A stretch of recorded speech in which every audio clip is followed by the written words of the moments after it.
빌립보서는 기쁨의 서신입니다. 바울은 빌립보 교회를 향해서 주 안에서 기뻐하라 권면합니다. 빌립보서 3장 1절 나의 형제들아 주 안에서 기뻐하라. 진정한 기쁨은 환경을 초월하는 기쁨입니다. 바울은 감옥 안에 있는데 뭐가 그렇게 기쁨이 있을까요? 감옥 밖에 있는 빌립보 교회를 향해서 기뻐하라 말하고 있는 겁니다. 그가 누리는 기쁨이 분명히 있습니다. 빌립보서 3장에서 그가 누리고 있는 세 가지 기쁨을 말씀해 줍니다. 하나는 구원의 기쁨, 또 하나는 교제의 기쁨, 그리고 또 하나의 기쁨은 오늘 본문 사명의 기쁨입니다. 먼저 구원의 기쁨을 누려야 합니다. 바울은 육체를 신뢰하지 않고 예수 그리스도를 신뢰합니다. 그래서 죄사함을 받고 의롭다함을 얻고 구원을 받았습니다. 구원의 감격과 기쁨을 여러분 잃어버리지 말고 누릴 수 있기를 바랍니다. 빌립보서 3장 9절 내가 가진 의는 율법에서 난 것이 아니요 오직 그리스도를 믿음으로 말미암은 것이니 곧 믿음으로 하나님께로부터 난 의라. 죄사함 받고 의롭다함을 얻고 구원받았어요. 기쁘게 살아야 되는 줄 믿습니다.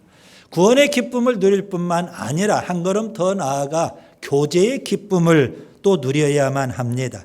빌립보서 3장 8절과 9절 그리스도를 얻고 그 안에서 발견되려 합니다. 그리스도를 얻는다. 이 말은 바울 안에 그리스도께서 임하신다. 그리스도께서 바울 안에 계신다. 그런 의미예요. 그 안에서 발견된다. 이 말은요. 그리스도 안에 바울이 거한다. 그런 의미가 됩니다. 그래서 바울은 예수님 안에 거하고요.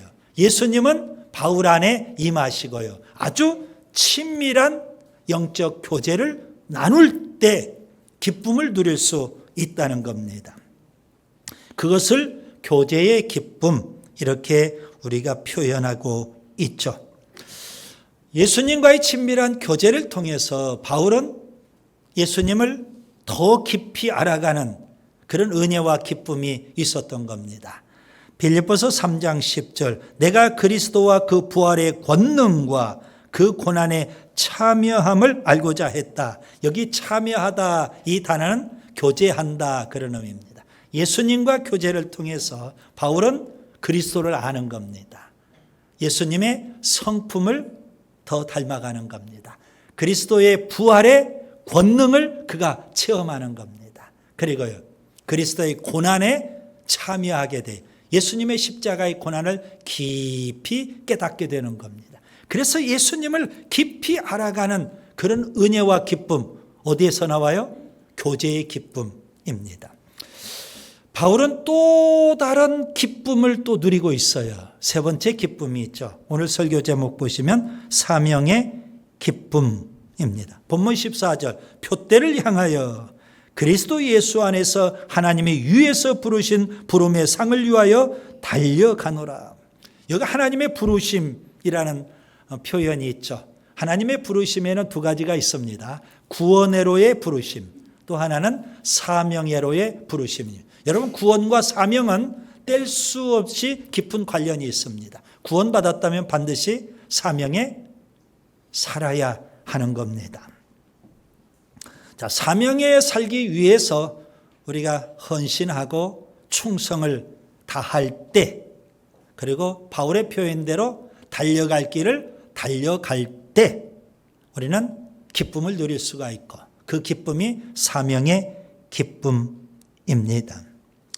여러분 사명에 살다가 보면 욕을 먹기도 하고 고난을 당하기도 하고 내가 손해를 보기도 하고 심지어 생명의 위협을 받기도 해요. 그럴지라도 기뻐할 수가 있거든요. 바울이 그랬습니다. 그는 다메섹에서 예수님을 만난 이후 평생 사명에 살죠. 엄청난 고난을 다 당합니다.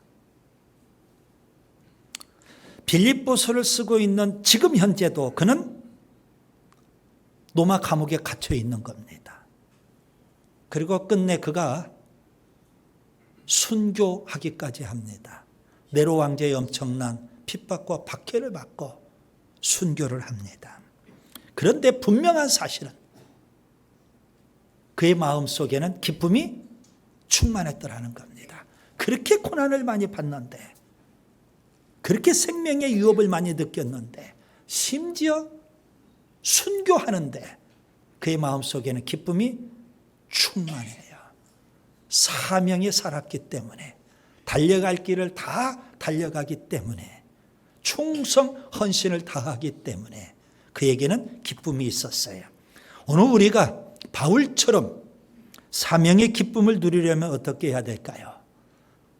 달리 표현하면 사명자가 되려면 어떻게 해야 될까요? 저는 세 가지를 이 시간 말씀드리려고 합니다. 첫째, 하나님 편에 서야 합니다.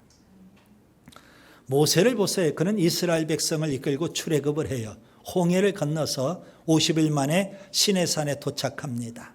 그때 하나님께서 시내산에 임재하셨어요. 강림하시고, 그리고 모세를 시내산 정상으로 부르십니다. 모세는 시내산 위에 올라가서 40일 금식하면서 하나님을 대면하고요. 하나님과 이스라엘 백성의 언약을 맺게 됩니다. 그래서 이스라엘 백성은 하나님의 거룩한 백성이 되고 제사장 나라가 되는 겁니다. 그런 엄숙한 시간입니다. 그런데 산 기슭에 있었던 이스라엘 백성은요, 모세가 산에서 더디 내려오는 것을 보고 모세에게 무슨 병고가 생겼나 보다 생각을 했어요. 그리고 그들은 아론을 중심으로 금송아지 우상을 만들어요. 그리고 광란의 축제를 벌이고 있는 겁니다. 하나님과 이스라엘 백성들의 언약을 맺고 언약의 증표로 모세는 십계명 돌판을 받습니다. 그 돌판을 들고 시내산에서 내려와 보니까 이스라엘 백성이 금송아지 우상을 섬기면서 광란의 축제에 빠져 있는 겁니다. 막 분노하고 화가 나죠. 그래서 그는 십계명 돌판을 집어 던져서 깨부숴버렸습니다. 하나님과 언약이 깨졌다는 겁니다. 그리고 금송아지 우상을 불살라버립니다. 가루를 만들어버렸습니다. 그리고 이스라엘 백성을 향해서 이렇게 외칩니다. 출애굽기 32장 26절, 누구든지 여호와의 편에 있는 자는 내게로 나오라. 금송아지 우상 편이냐? 여호와 하나님 편이냐? 하나님 편에 서 있는 자는 내게로 나오라. 그때 이스라엘 12지파 가운데 레위 지파가 모세 앞으로 나오게 됩니다. 그 레위 지파가 금송아지 우상 숭배 광란의 축제를 벌였던 주동자 3,000명을 처단해 버립니다. 그걸 보고 모세가 레위 지파를 향해서 이렇게 축복을 해요.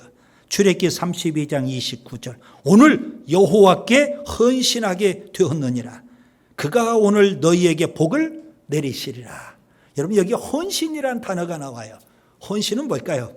먼저 하나님 편에 서 있는 거예요. 레위 지파가 온전히 하나님 편에 서 있더라는 겁니다.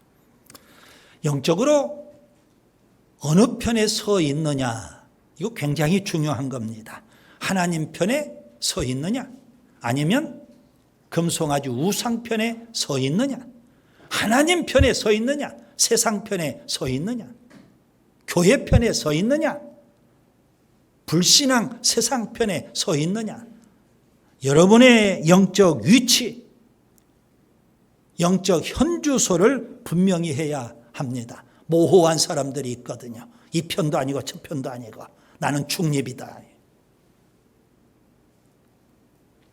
여호수아는요, 이스라엘 백성을 이끌고 가나안 땅을 진격합니다. 가나안 7족속을 다 진멸하고 이스라엘 12지파의 가나안 땅을 다 제비뽑기로 분배했습니다. 그리고 이스라엘 백성을 세겜으로 다 불러 모읍니다. 그리고 그들 앞에 결단을 촉구해요. 여호수아가 거의 죽기 직전입니다. 우상을 섬길 건지 하나님을 섬길 건지 선택하라. 결단을 촉구합니다. 여호수아 24장 15절 너희가 섬길 자를 오늘 택하라. 오직 나와 내 집은 여호와를 섬기겠노라. 어느 편에 설 거냐 이겁니다. 엘리야, 그 시대는 아합 왕과 이세벨이 통치하던 시대입니다. 우상의 천지입니다. 바알 선지자, 아세라 선지자가 아주 온 세상을 지배한 듯해요. 하나님의 종 선지자들은 다 씨가 말려버릴 정도입니다. 엘리야가 목숨을 걸고 바알 선지자, 아세라 선지자 850명에게 대결을 신청을 했습니다. 내기를 하자 이겁니다. 불로 응답하는 신이 진짜 하나님이 아니겠느냐? 내기를 하자. 그래서 갈멜산에서 바알 선지자, 아세라 선지자 850명과 엘리야 딱 한 사람 영적 전투를 벌입니다. 그때 소문을 듣고 이스라엘 백성이 다 구경꾼처럼 몰려들었어요. 엘리야가 이스라엘 백성들을 향해서 이렇게 외칩니다. 열왕기상 18장 21절 너희가 어느 때까지 둘 사이에서 머뭇머뭇하려느냐. 여호와가 만일 하나님이면 그를 따르고 바알이 만일 하나님이면 그를 따를지니라. 결단하라는 겁니다. 하나님이냐? 하나님 편에 설 거냐? 바알 아세라냐? 바알 아세라 우상 편에 설 거냐? 예수님 산상설교에서 제자들에게 결단할 걸 촉구하시죠. 하나님이냐? 만몬 우상이냐 이거예요. 선택하라 이겁니다. 마태복음 6장 24절 한 사람이 두 주인을 섬기지 못할 것이니 혹 이를 미워하고 저를 사랑하거나 혹 이를 중히 여기고 저를 경히 여김이라. 너희가 하나님과 재물을 겸하여 섬기지 못하느니라. 하나님, 재물. 이 재물이 바로 만몬 우상을 의미하는 겁니다. 그런데 우리는요 여전히 둘 다 모호한 신앙을 가지려고 해요. 여러분 사명자의 기쁨은 먼저 어느 편에 서느냐가 중요한 겁니다. 하나님 편에 서야 하는 줄 믿습니다. 그 다음에 둘째, 자신을 즐거이 드려야 합니다. 여러분 헌신, 방금 전에도 헌신이라는 단어를 여러분이 들으셨죠. 헌신이라는 이 단어는 사전적 의미가 몸을 드린다 그런 의미입니다. 몸을 드린다. 예수님을 믿고 구원받으면 교회에서 우리가 세례라는 것을 여러분이 봤습니다. 세례, 그 세례에는 두 가지 의미가 담겨 있거든요. 본래는 침례죠. 침례, 물속에 푹 잠겼다가 다시 꺼내지는 것, 침례입니다. 침례나 세례나 의미는 다 똑같습니다. 두 가지 의미입니다. 물속에 들어가는 것, 이것은 과거에 나는 죽는다 그런 의미입니다. 그 물에서 건짐을 받는 거죠. 이제 새로운 나가 산다 그런 의미예요. 그래서 세례는 예수님의 십자가의 죽음과 부활과 연합이 되는 겁니다. 내가 물속에 들어가는 것, 과거에 내가 죽었다. 예수님 십자가에 죽으신 것처럼 십자가에 과거의 나를 못 박았다. 죽었다 그런 의미예요.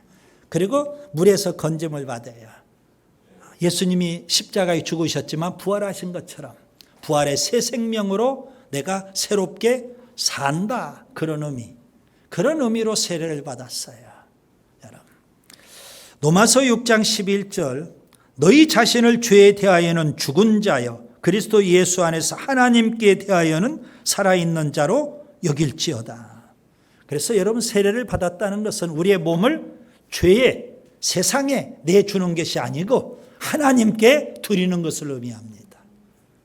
그것을 우리는 헌신 이렇게 표현하죠. 헌신의 가장 좋은 모델을 성경에서 우리가 찾아볼 수 있습니다. 이삭입니다. 아브라함은 100세 때 이삭이라는 아들을 얻게 됐어요. 하나님이 약속대로 이삭을 주셨거든요. 그 이삭이라는 아들이 장성을 해서 10대 중후반 건장한 청년이 됐어요. 그때 하나님은 아브라함에게 나타나셔서 명령하십니다. 창세기 22장 2절 내 아들 내 사랑하는 독자 이삭을 데리고 모리아 땅으로 가서 그를 번제로 드리라. 청청병력과 같은 명령입니다. 하나밖에 없는 독자 이삭, 그것도 하나님이 아브라함 100세 때 주신 아들, 내 생명보다 더 소중한 아들. 그런데 모리아 산에서 번제로 바쳐라. 아브라함은 묵묵히 순종합니다. 사흘길 그는 낙타를 타고 모리아 산을 향해서 갑니다. 이삭을 데리고요. 모리아 산에 올라가는데 아브라함의 손에는 불과 칼이 들려 있습니다.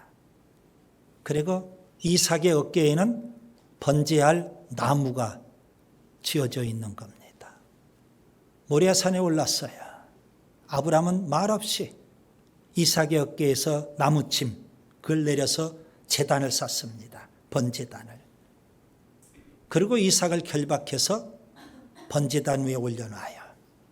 그리고 칼을 들어요. 그런데 여러분 그 장면이 너무 이상해요. 아브라함은 극노인이거든요. 이삭은 건장한 청년이에요. 극노인이었던 아브라함이 어떻게 건장한 청년이 이삭을 결박을 해서 번제단 위에 올려놓을 수 있을까? 불가능해요. 이삭이 하나님의 뜻임을 깨닫고 그가 스스로 기꺼이 번제단 위에 올라간 거예요. 마치 예수님께서 하나님의 뜻을 깨닫고 온 인류의 죄를 대신 지고 십자가에 기꺼이 오르셔서 죽으시는 것과 흡사해요. 하나님은 지금도 이삭처럼 즐거이 자기를 하나님께 드리는 자를 통해서 일하십니다. 사사시대 때 여선지자 가운데 드보라가 있어요. 그가 바락과 함께 하솔왕 야빈을 물리칩니다. 큰 전쟁을 통해서 승리를 거두어요. 그리고 그가 하나님 앞에 이렇게 찬송을 드립니다. 사사기 5장 2절 이스라엘의 영솔자들이 영솔하였고 백성이 즐거이 헌신하였으니 여호와를 찬송하라. 백성들이 헌신했다는 겁니다. 지도자들이 잘 이스라엘 백성을 이끌기도 했지만 이스라엘 백성들이 즐겁게 헌신해서 우리가 하솔왕 야빈을 물리칠 수 있게 되었다는 겁니다. 그런데 이스라엘 백성만 헌신한 게 아니에요. 방백들도 지도자들도 헌신을 했어요. 사사기 5장 9절 내 마음이 이스라엘 방백을 사모함은 그들이 백성 중에서 즐거이 헌신하였음이니 여호와를 찬송하라. 하나님은 이렇게 즐겁게 헌신하는 자, 자기를 드리는 자를 통해서 역사하십니다. 다윗 시대 때는요, 온 백성이 하나님 앞에 헌신해요. 심지어 청년들이 하나님 앞에 헌신을 해요. 시편 110편 3절 주의 권능의 날에 주의 백성이 거룩한 옷을 입고 즐거이 헌신하니 새벽 이슬 같은 주의 청년들이 주께 나오는도다. 여호사밧 왕 때는요, 남쪽 유다 나라가 아주 초강대국이 될 정도로 왕성합니다. 심지어 그 시대에 남쪽 유다의 군대가 100만이 넘어요. 어마어마한 겁니다. 100만 대군. 그런데 지휘관이 5명이, 그 100만 대군을 이끌어가는 지휘관이 5명인데 그 중에 한 사람이 야마시아라는 사람이 있습니다. 그에 대해서 성경은 이렇게 표현을 해요. 아마시아 역대하 17장 16절 그는 자기를 여호와께 즐거이 드린 자라. 그런 사람들을 통해서 하나님이 지금도 역사해 주시는 줄 믿습니다. 하나님께 자신을 즐거이 드릴 때 기쁨이 있는 겁니다. 셋째, 죽도록 충성해야 합니다. 바울은 다메섹에서 예수님을 만나 극적으로 회심한 이후 그는 사명을 발견하게 돼요. 사도행전 22장 10절 그가 이렇게 질문하죠. 주님, 무엇을 하리이까? 사명을 묻는 질문입니다. 그에게 주어진 사명은요, 이방인의 사도가 되라는 겁니다. 그는 이방인의 사도답게 오늘 본문 표현대로 표대를 향해서 달려갈 길을 달려간 사람이 되었습니다. 본문 12절과 14절에 보면 두 번이나 달려간다 표현하고 있습니다. 여기 달려간다는 이 표현은 죽도록 충성을 다하며 사명에 산다, 그런 의미입니다. 그는 순교를 앞두고 그의 인생을 이렇게 정리를 합니다. 디모데후서 4장 6절과 7절, 전제와 같이 내가 벌써 부어지고 나의 떠날 시각이 가까웠도다. 나는 선한 싸움을 싸우고 달려갈 길을 마치고 믿음을 지켰다. 자, 바울이 평생 사명에 살다가 끝내는 순교, 사명에 죽게 되는데요. 이런 의문이 듭니다. 그가 사명자의 모델로 누구를 삼았을까? 그렇게 사명에 살다가 사명에 죽은 바울, 그가 모델로 삼은 사람이 누구일까? 아마도 두 사람이었을 겁니다. 모델로 삼은 사람. 한 사람은 세례자 요한입니다. 예수님의 선구자 요한이죠.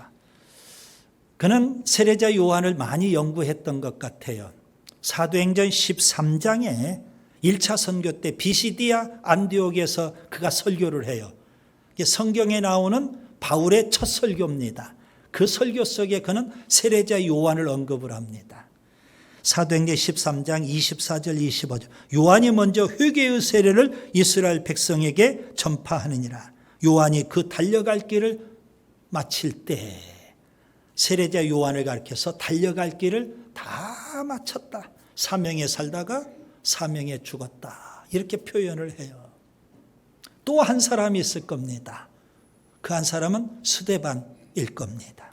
사도행전 7장, 스데반이 사내들인 공회에 가서 복음을 전하다가, 예수님을 전하다가 장렬하게 순교를 합니다. 돌에 맞아서 죽죠. 최초의 순교자가 되는 겁니다. 그 현장에 누가 있어요? 사울, 유대교의 사울, 바울입니다. 그가 순교의 현장을 진두지휘했던 사람이에요. 충격을 받죠. 그의 마음속에는 스데반이 살아있어요. 사명에 살다가 죽은 스데반, 사명에 살다가 죽은 세례자 요한, 그걸 보고 그들을 모델로 삼고 바울은 표대를 향해서 달려갈 길을 다 달려가고 끝내는 사명에 죽은 줄 믿습니다. 예수님은 제자들을 훈련시켜서 사도로 세우십니다. 제자는 반드시 사역자, 사명자가 되어야 합니다. 평생 사명에 사신 예수님, 사명 때문에 이 땅에 오셨어요. 십자가의 죽으심으로 사명에 죽으셨어요. 그 예수님은 제자들을 사도로 파송하십니다. 요한복음 20장 21절, 아버지께서 나를 보내신 것 같이 나도 너희를 보내노라. 교회의 머리가 되신 예수님, 교회의 직분자들, 중직자들을 사명자로 세우시고 충성을 요구하십니다. 고린도전서 4장 1절과 2절, 사람이 우리를 마땅히 우리를 그리스도의 일꾼이요 하나님의 비밀을 맡은 자로 여길지어다. 그리고 맡은 자들에게 구할 것은 충성이니라. 예수님은 종말의 비유 가운데 달란트 비유를 말씀하십니다. 한 달란트 받은 자 결산해 보니까 한 달란트 그대로예요. 악하고 게으른 종아 심판하십니다. 2달란트 5달란트 받은 자 결산합니다. 배로 남겼어요. 2달란트를 더 남겼고 5달란트를 더 남겼던 겁니다. 착하고 충성된 종아 칭찬하십니다. 예수님은 서문학교에 권면하시죠. 요한계시록 2장 10절, 내가 죽도록 충성하라. 그리하면 내가 생명의 관을 내게 주리라. 죽도록, 목숨 바쳐 죽도록, 죽는 날까지 충성하는 겁니다. 여러분, 죽도록 충성을 다하며 사명에 살 때 기쁨을 누릴 수 있는 겁니다. 죽어가면서도. 이제 말씀을 정리합니다. 빌립보서는 옥중서신, 감옥 속에서 그는 기쁨으로 충만합니다. 그가 누린 기쁨은 환경을 초월하는 기쁨, 구원의 기쁨, 교제의 기쁨, 그리고 사명의 기쁨을 누리고 있는 겁니다. 하나님 우리 모두가 바울처럼 사명자가 되기를 원하십니다. 사명자의 기쁨을 누리기를 원하십니다. 세 가지가 필요해요. 첫째, 하나님 편에 서야 돼요. 둘째, 즐거이 자신을 드려야 됩니다. 헌신이죠. 셋째, 죽도록 충성해야 됩니다. 사명에 사시고 사명의 기쁨을 누릴 수 있기를 바랍니다.